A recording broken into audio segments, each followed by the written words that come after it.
వేసవికాలం వచ్చేసింది. భానుడు అప్పుడే తన ప్రతాపం చూపిస్తున్నాడు.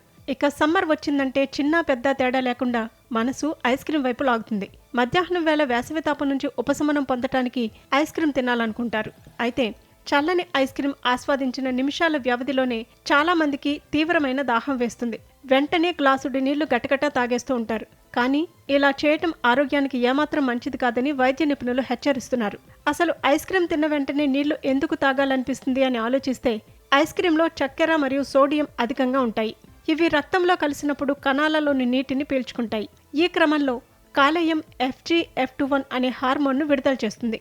ఈ హార్మోన్ మెదడులోని హైపోథాలమస్ భాగానికి శరీరానికి నీరు కావాలి అనే సంకేతాలను పంపిస్తుంది. దీనినే బ్రెయిన్ ట్రాప్ అంటారు. అంటే ఐస్ క్రీం తిన్న వెంటనే మీ మెదడు మిమ్మల్ని నీరు తాగమని బలవంతం చేస్తుంది. ఇక ఐస్ క్రీం తిన్న వెంటనే నీళ్లు తాగడం వల్ల ఐస్ క్రీం చల్లదనానికి దంతాల ఎనామిల్ కుంచుకుపోతుంది. వెంటనే నీళ్లు తాగితే ఉష్ణోగ్రతలో వచ్చే మార్పుల వల్ల దంతాలు జివ్వుమని లాగడం లేదా నొప్పి పుట్టడం జరుగుతుంది. అంతేకాదు జీర్ణ సమస్యలు తలెత్తుతాయి. ఐస్ క్రీంలోని కొవ్వు పదార్థాలు నీటితో కలిసినప్పుడు త్వరగా గడ్డకడతాయి. దీనివల్ల జీర్ణక్రియ మందగించి కడుపు నొప్పి, ఉబ్బరం వంటి సమస్యలు తలెత్తుతాయి.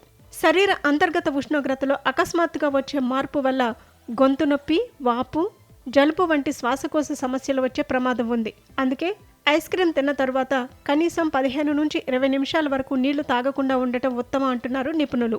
ఒకవేళ దాహం ఆగకపోతే ఫ్రిజ్ నీళ్లకు బదులుగా సాధారణ ఉష్ణోగ్రత వద్ద ఉన్న నీటిని కొద్దిగా తీసుకోవాలి.